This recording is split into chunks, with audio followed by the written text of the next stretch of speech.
The for statement is used whenever you want to iterate over a sequence and execute a piece of code for all or some elements of that sequence, list or string or whatever sequence you have.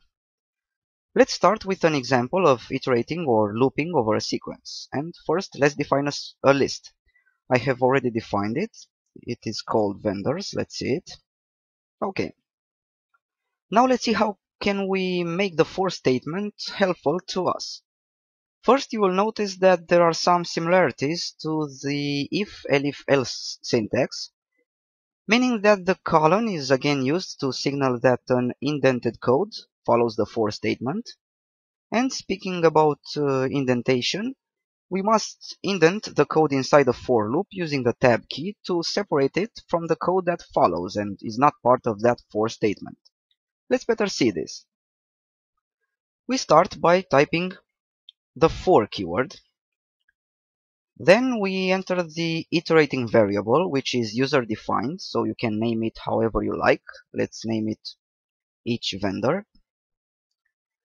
Then we type the in keyword, so in, to specify that we are going to iterate over the sequence following this keyword.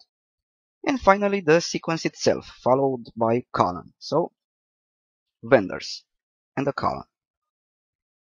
Okay, then a tab, let's say print each vendor. So I named my variable, my iterating variable, in such a way that it reflects my specific need. In this case, each vendor. Then I told Python that it should assign each element in the list to the iterating variable and execute the indented code below for every element until all the elements in the list are exhausted. So Python did this and printed each list item. Of course, you can have multiple lines inside the for block as with the if, elif, and else statements. We can also iterate over a string. Let's see this. Let's create myString equals Cisco. Okay, and let's say for letter in myString. Okay, print letter, then another tab, print letter times 2, and print letter times 3. Okay, so first we assign a value to the myString variable. Then, using a for statement, we assign each character in the string to the letter variable, and for each time we do this, Python executes the indented code block below the statement. So, for each letter of Cisco, Python prints out the letter itself, the same letter doubled and then tripled. Now it's time to talk about two Python functions that are frequently used with for loops, range and xrange. Let's have a look at the range function for now. The range function does nothing more than just creates a list using a value we specify in between parentheses. So let's try it and see how it works. Let's do a range of 5. Okay, now let's do a range of 10.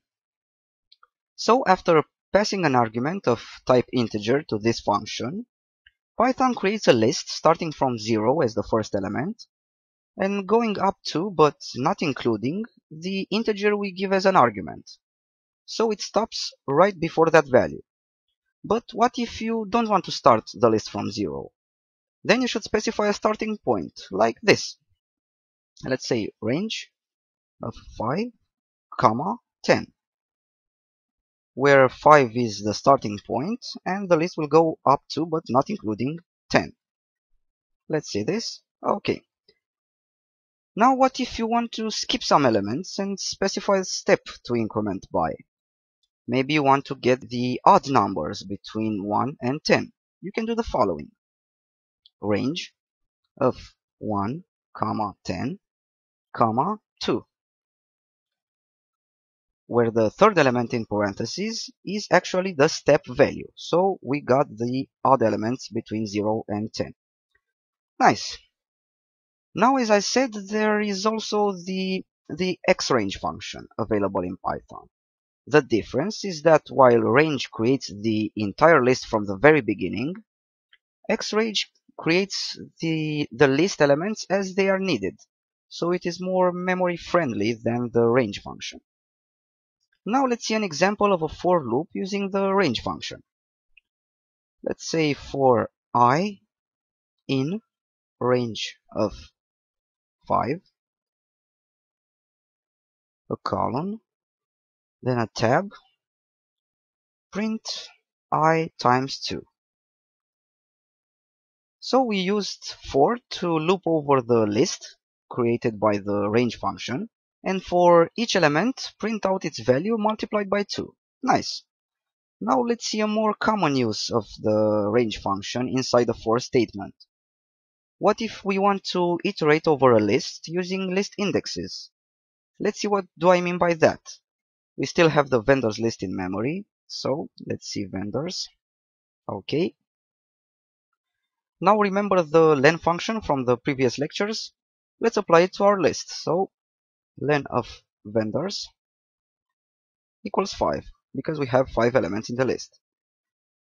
We know that range of 5 returns a list starting from 0 up to, but not including 5. So let's check this. Range of 5. Okay.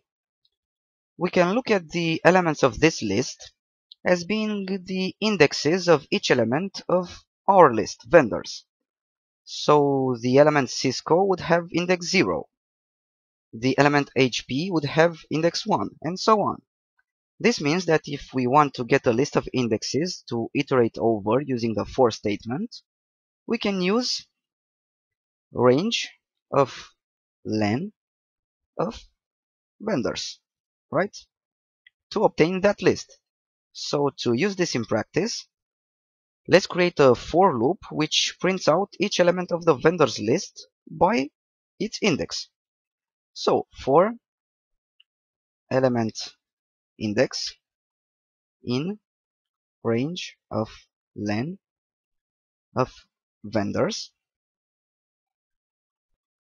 tab, and let's say print vendors,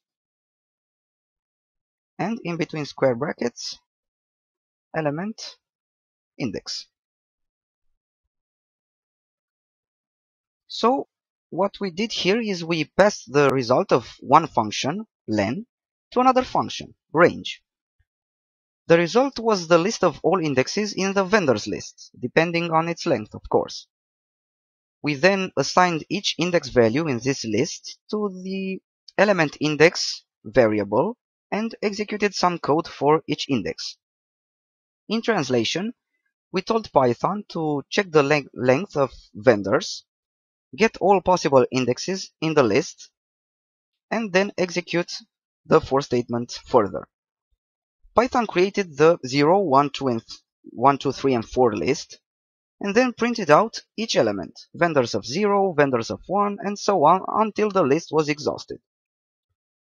Another very useful way to iterate over a sequence is by using both the index and the element value as iterating variables. This can be achieved using the enumerate function in Python.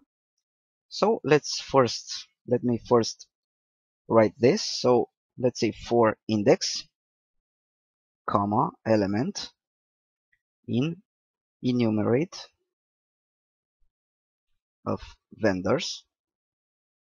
Let's say print index is, and let's use a format operator to remember it from earlier lectures, index, and also print, let's say element is, and we will use the format operator for strings, the %, and the element variable.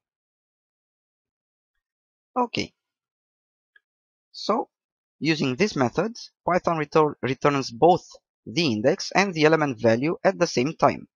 Cool. The last thing I'll add here is that you can also use an else statement for the for statement.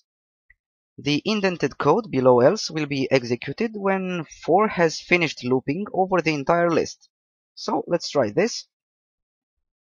for element in vendors, let's say print element. Then else, a colon, then a tab key, and let's say print the end of the list has been reached.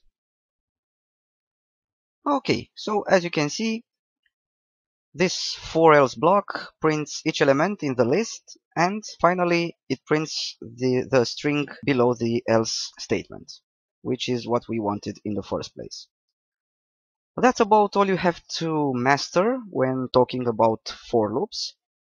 We will use them widely across our applications, so you should have a very good understanding of them before moving to the application building part of the course.